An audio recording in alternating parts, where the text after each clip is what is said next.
സ്വാഭാവികല്ലേ? 4.5 വർഷം ഈ റിപ്പോർട്ട് കിട്ടിയിട്ട് ഒരക്ഷരം മിണ്ടാതെ പെട്ടിക്കകത്ത് കാത്തു സൂക്ഷിച്ച് ഈ കൊലയാളികൾക്കും ഈ കുറ്റക്കാർക്കുമൊക്കെ സംരക്ഷണം നൽകിയൊരു സർക്കാരാണ് ഈ സർക്കാർ. മറ്റ് ആളുകൾ വന്ന് ഈ പ്രശ്നങ്ങൾ ഉണ്ടാക്കിയപ്പോഴല്ലേ അവർ കേസെടുക്കാൻ നിന്നത്? എന്താ ഹേമ റിപ്പോർട്ട്? എന്താ ആ റിപ്പോർട്ടിന്റെ അകത്ത് പറഞ്ഞിരിക്കുന്നത്? മുഴുവൻ ഈ രാജ്യത്തെ സ്ത്രീകളുടെ അവകാശങ്ങളും അധികാരങ്ങളും അഭിമാനങ്ങളും നഷ്ടപ്പെടുത്തിയ ഒരു ഭരണത്തിന്റെ ചിത്രമാണ്.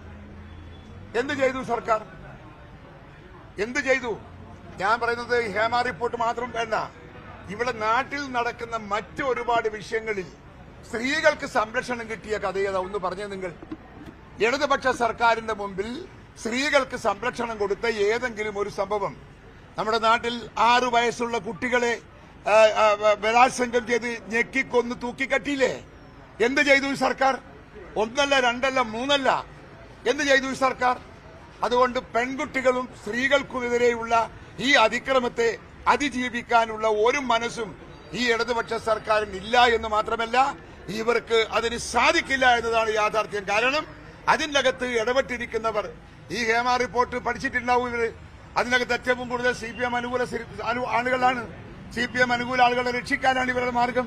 അതുകൊണ്ട് തന്നെ അവർ ഡിലിയാക്കി അതിന്റെ ഗൌരവം കളഞ്ഞ് എന്നിട്ട് അതിനുശേഷം ജനങ്ങളുടെ പ്രശ്നം വന്നപ്പോഴാണ്, അഭിപ്രായം വന്നപ്പോഴാണ് അത് ടേക്കപ്പ് ചെയ്യാൻ തീരുമാനിച്ചത്. കോടതി നന്നായി പറഞ്ഞു. കോടതി വളരെ നന്നായി പറഞ്ഞു. മറുപടി ഉണ്ടോ അവർക്ക്? കോടതി ഇന്ന് ചോദിച്ച ചോദ്യങ്ങൾക്ക് മറുപടി ഉണ്ടോ? മറുപടി കൊടുക്കാൻ സാധിക്കോ? അതുകൊണ്ട് ഈ ഗവൺമെന്റിൽ ഞാൻ ചോദിക്കുന്നു, നിങ്ങൾക്കെല്ലാം അറിയാം, മാധ്യമങ്ങൾക്ക് പ്രത്യേകിച്ചും അറിയാം, ഈ ഇടതുപക്ഷ സർക്കാർ ഇവിടെ നിലനിൽക്കുന്നത് BJPയുടെ ഔദാര്യത്തിലാണ്. BJPയുടെ ഔദാര്യത്തിലാണ്. മുഖ്യമന്ത്രി എന്നോ ജയിലിൽ പോണ്ടേ? മുഖ്യമന്ത്രിയുടെ സെക്രട്ടറി ശിവശങ്കർ എവിടെയാ ഉള്ളത്? ജയിലിലാണ് ഉള്ളത്.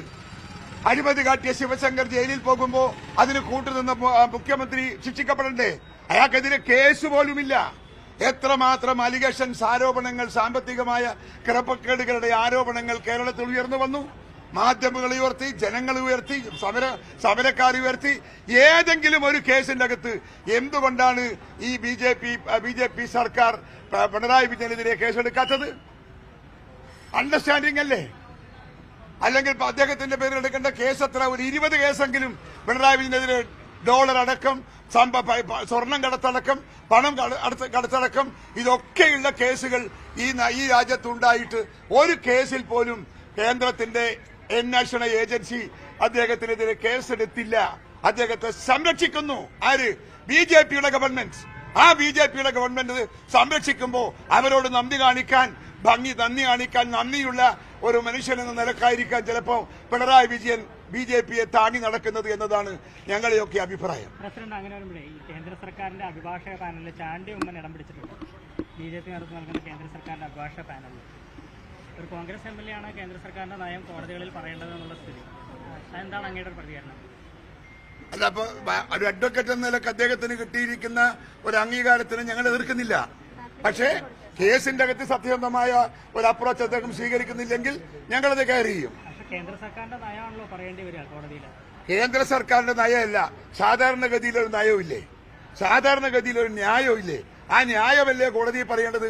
ഒരു സർക്കാരിന്റെ ഭാഗം പറയാനാണോ വക്കീൽ കോടതി പോകുന്നത്? ഇന്നിപ്പോ ഈ ഹേമ കമ്മിറ്റി റിപ്പോർട്ടിനെ കുറിച്ച് ഇന്നിപ്പോ കോടതി ഒരുപാട് പരാമർശങ്ങൾ നടത്തിയിട്ടുണ്ട്. ആ പരാമർശങ്ങൾ നടത്തിയതെല്ലാം യാഥാർത്ഥ്യമാണ്. അതിനെ എതിർക്കാൻ പറ്റുമോ ചാണ്ടിക്ക്? അല്ല, അപ്പൊ അത് പിൻവലിക്കണം എന്നൊരു അഭിപ്രായമില്ല. അദ്ദേഹം അഭിഭാഷകനായിട്ട് പോകട്ടെ എന്ന് തന്നെയാണോ കോൺഗ്രസിന്റെ ഒരു നിലപാട്? ഞാനത് നിസ്സാരമായി അങ്ങ് തള്ളുകയാണ്. അതിൽ വലിയ കഥയൊന്നുമില്ല. സ്പീക്കർ പറഞ്ഞത് RSS പ്രധാനപ്പെട്ട ഒരു സംഘടനയാണ്, രാജ്യത്തെ പ്രധാനപ്പെട്ട ഒരു സംഘടനയാണ്, അതുകൊണ്ട് തെറ്റില്ല എന്നുള്ളതാണ് സ്പീക്കർ പറഞ്ഞത്. RSSന് ഇതില്ലേ അതിന്റെ മുഖം നന്നാക്കുകയല്ലേ ചെയ്തത്? RSSനെ കുറിച്ച് എന്താ പറഞ്ഞത് സ്പീക്കർ? നിങ്ങളെല്ലാം കണ്ടില്ലേ എന്താ പറഞ്ഞത്? അതത്ര അത് ശരി വലിയ പ്രശ്നമല്ല എന്ന് അദ്ദേഹം പറഞ്ഞത്. അതിന്റെ പ്രശ്നമല്ല. കാരണം RSSന്റെ എല്ലാ സഹായങ്ങളും വാങ്ങിയിട്ടാണ് ഈ ഗവൺമെന്റ് നിൽക്കുന്നത് എന്നതാണ് യാഥാർത്ഥ്യം. പിണറായി വിജയനെതിരെ ഒരു കേന്ദ്ര സർക്കാർ ഒന്ന് ചെറുപേരിലനക്കിയാൽ രാജിവെച്ച് പുറത്തു പോകേണ്ടി വരില്ല. അദ്ദേഹം എത്ര കേസുണ്ട് അദ്ദേഹത്തിന്റെ പേരിൽ, എത്ര പരാതികളുണ്ട് അദ്ദേഹത്തിന്റെ പേരിൽ. ഏതെങ്കിലും ഒരു പരാതിയുടെ പേരിൽ കേസെടുക്കാൻ എന്തുകൊണ്ട് BJP സർക്കാർ തയ്യാറാകുന്നില്ല? മറുപടി പറയണം ഈ നാട്ടിലെ ജനങ്ങളോട്. അല്ലെങ്കിൽ ജനങ്ങൾ മറുപടി പറയിപ്പിക്കും. അതാണ് ഇന്ത്യ, അതാണ് ജനാധിപത്യം, അതാണ് മതേതരത്വം. ഞങ്ങള് RSS ശാഖകൾക്ക് സംരക്ഷണം നൽകിയെന്ന് പറഞ്ഞ ഒരാളാണ് താങ്കൾ. RSS ശാഖ അത് ആ ഘട്ടത്തിലല്ല. നിങ്ങൾ അത് ഇതും കൂട്ടി പറയുന്ന കാര്യമില്ല. അതിനൊരു പ്രത്യേക സാഹചര്യം അവിടെ ഉണ്ട്.